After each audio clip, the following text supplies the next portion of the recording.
Hey, what's up guys, welcome back to the channel, and on today's video I have a good one for you. Today we are looking at a shoe that, I don't know, like in the running industry we've been expecting it for maybe a couple of years, or at least we've heard about it for a couple of years, but the day has finally come. And on today's video I am going to be reviewing the Tracksmith Elliot Racer. Let's get into it.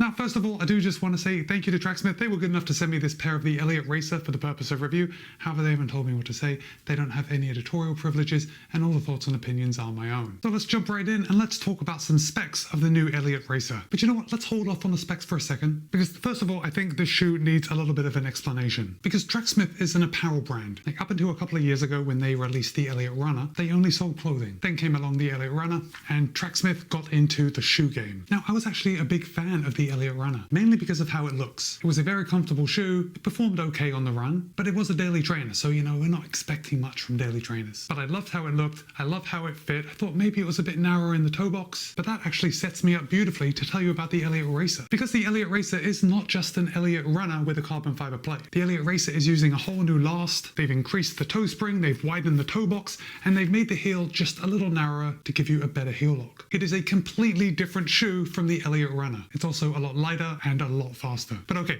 the Tracksmith Elliot Racer has 38 in the heel, 30.5 in the forefoot for a 7.5mm drop. Tracksmith claims that in a US men's size 9, the Elliot Racer would tip the scale at 7.7 ounces or 218 grams, but in my size, a US men's size 12.5, the Racer tips the scale at 9.5 ounces or 269 grams. So it's a light shoe, and as far as comparative to other race day shoes, it is right in the game. And when I say in the game, I mean we're right at that mid-level of race day shoe weights. So now we've got the stack and the weight. The next most important thing is probably the price. The Tracksmith Elliot Racer will cost you $280 or £280 in the UK. And yes, I know, $280, £280 is a lot of money, right? There is no getting away from that. Is a lot of cash to drop on a pair of shoes. But also, I don't know, Tracksmith does go for that premium end of the market. Like generally their stuff is a little more expensive than everything else. So with that in mind, I think maybe Tracksmith could have asked a little more for the Elliot Racer than the $280 they're asking for. I know, a lot of you are just going to think that's crazy, but take a look at some of the competition, and $280 is a very good price for the Elliot Racer. I would love to hear you disagree with me, so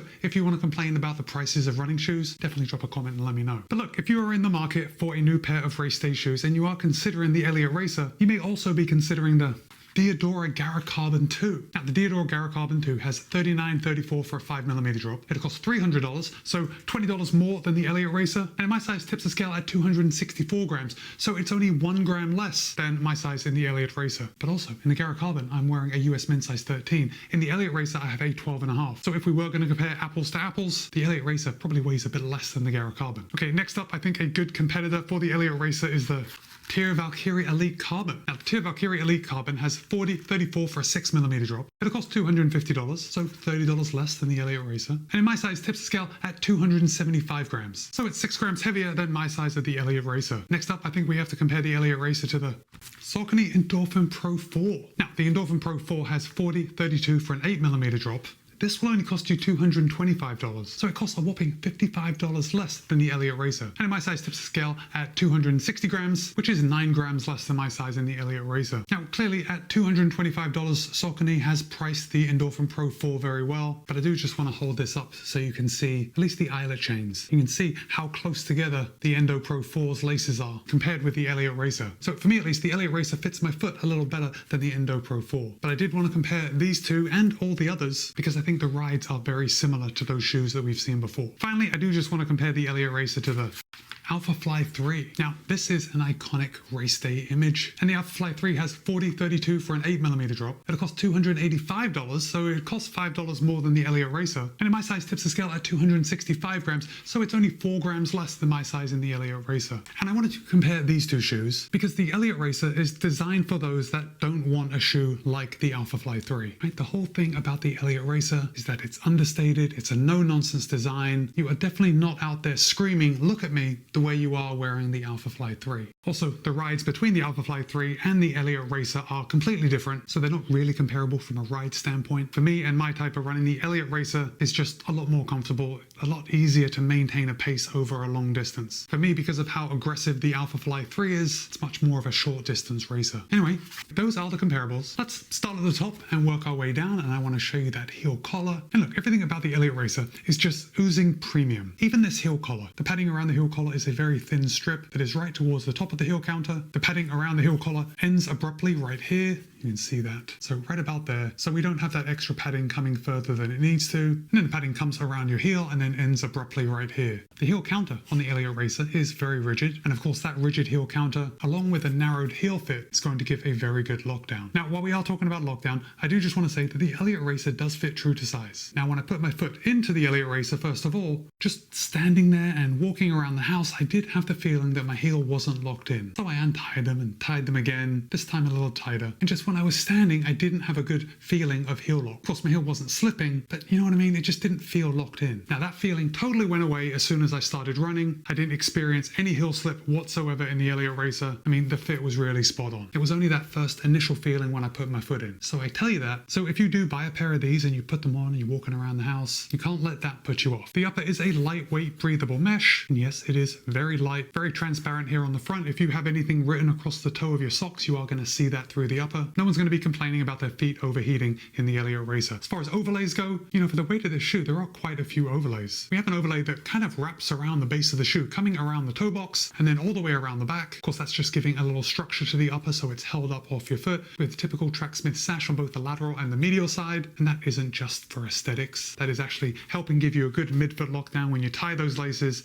it helps pull the upper tight to your foot. The tongue is very thin. It's made from a micro suede material, which is the same material that they're using on the inside of the heel collar. Again, it just feels very soft, very nice. I'm going to stop saying premium right now because, you know, you get the idea. Now, the tongue is gusseted on both sides. We do have a lace loop on the front. And obviously, with all that protection, I didn't have any tongue migration in the Elliot Racer. Something that is worth mentioning that was not mentioned to me by anyone at Tracksmith is the laces. And I think this is actually where I want to see the future of laces go. Because if you've watched any of my videos, you know that I like those serrated locking laces, you know, where it's a bit jagged, so when you tie them, the laces kind of lock together and they're never going to come untied. Well, Tracksmith has done something very similar, except they've kept to the aesthetic of a nice smooth lace look. And these are just normal flat laces here, but when you take this end bit that you tie and you run your hand along them, right about here, you're going to feel that there is a rubber coating on one side of the lace. Let me just run my finger along and see. Oh yeah, so that rubber coating ends about here. So you have that much lace on the end without that rubber coating. Basically, that rubber coating on the end of the laces works like an absolute charm to lock down that knot. Like you can feel the security when you're tying the knot in the Elliot Runner. These laces are where it's at. Now, these are the first shoes that I've actually seen this type of laces on. But of course, if you have seen these laces before, I'd love to hear it. But they are so good that I'm predicting we are going to see these laces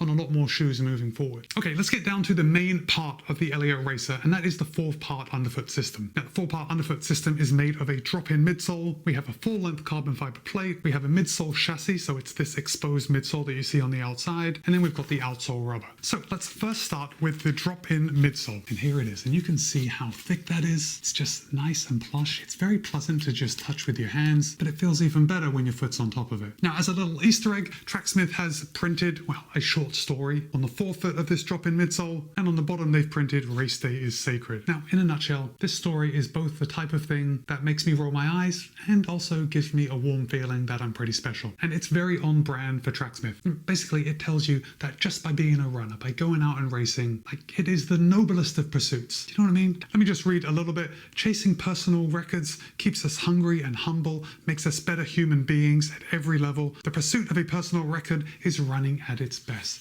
You know what I mean? Definitely makes me roll my eyes and kind of think, yeah, that's me. So anyway, I'm here for it. I think I like it. I think the good feeling that it gives me beats out that eye-rolling feeling. Anyway, that's the drop-in midsole. Oh, it's made of ATPU. And of course, Tracksmith has tested this shoe repeatedly, and in independent testings, they found that this ATPU midsole had a resiliency of 80%. So when it's combined with everything else, the Tracksmith Elliot Racer is going to return a lot of energy. Okay, moving on. The carbon fiber plate is right underneath, and if I just hold this shoe up, you can actually see the middle. You can see that carbon fiber plate in there. Now, the carbon fiber plate does start a little high and then it scoops down just a little bit, and Tracksmith describes it as a full-length carbon fiber plate with cross-rocker geometry, which minimizes energy loss and optimizes toe-off efficiency. I like it. It all sounds good.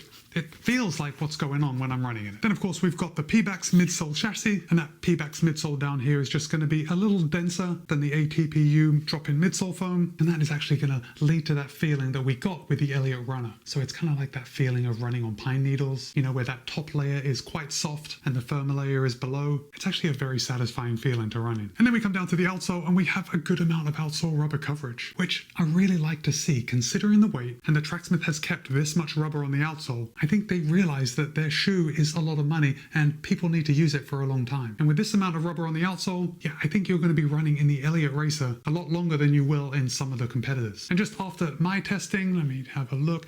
I gotta say, I have been running in the Elliot Racer a little more than I run in some of the other shoes that I've been testing, and I am seeing a little bit of wear here on my lateral heel edge, but there is plenty of rubber left. I've got a little bit of scuffing on the midsole, but that's to be expected with the way I run. But yeah, I'm going to say the Elliot Racer is going to stand up to an average amount of miles, maybe above average when you compare it to some other top tier marathon racing shoes, but definitely not less than average. So now let's talk about ride. And I think this is what's going to be the separating factor between people that want to buy the Elliot Racer and people that don't. Because the Elliot Racer is a very welcoming and extremely comfortable race day shoe. In fact, I would go so far as to say that it is the most comfortable race day shoe that I've ever tried. For me, the Elliot Racer is the type of shoe that I want to take out on a regular basis, and I don't feel that way about most of my other race day shoes. Now, also, the feeling of running in the Elliot Racer is not as aggressive as you might expect from some other race day shoes. That's why I didn't compare it to the Mizuno Wave Rebellion Pro 3 or the Hoka Cielo X1 2.0. Those are two very aggressive shoes. And for me, even the Nike Vaporfly, even though it is not an aggressive ride, it just feels a lot more bouncy and a lot more peppy than the Elliot Racer. The shoes that I compared it to in this video, I think are very comparable as a feeling. So we've got the Tyr Valkyrie Elite Carbon, the Diodora Gara Carbon 2, the Endo Pro 4. I've already said that this rides nothing like the Alpha Fly 3, but an aggressive race day shoe is not for everyone. In fact, I would say it is for fewer people than a shoe like the Elliot Racer is for. So as far as the feeling on the run goes, I think I already explained it with that feeling of running on pine needles, but you do have a very soft step-in feel. Then you have a firmer midsole foam with that carbon fiber plate. Now the plate on the Elliot Racer is fairly flat. I did mention that it does drop down just a little bit, but compared with some other plates, the plate on the Elliot Racer it's fairly flat. And even though we haven't increased the toe spring, the geometry on the Elliot Racer isn't one that throws you forward. And that is a good thing, especially if you favor a ride that doesn't throw you forward with every step. Because if you've ever run for a long time in a race, so think of a half marathon or a marathon, you know that by those later miles you are going to be getting tired. And that is when you are going to appreciate what the Elliot Racer can give you. Because the Elliot Racer is fast. When you put the pedal down, so for me, when I'm running at tempo speed or I'm running intervals, yeah, the Elliot Racer comes alive. It feels good. It feels poppy. But you know what? When I'm tired and my form starts to break down and it feels like I'm plodding, the Elliot Racer still feels great. It still feels comfortable. It still feels like I can move fast if I want to, but it's kind of babying me and making me feel good. So I think the Elliot Racer really toes the line between extreme comfort and performance that you can really dial into when you need to. But I am telling you that this is a shoe that you're not going to want to save for just those faster efforts because it feels good at all speeds. Of course, this is a $280 shoe, very expensive. You're probably going to want to keep it for those faster efforts. But look, if money wasn't the biggest concern and you're just looking for a quality, high-end shoe that you can pretty much do everything in, I think the Elliot Racer is for you. So now I want to hear from you. Look at it.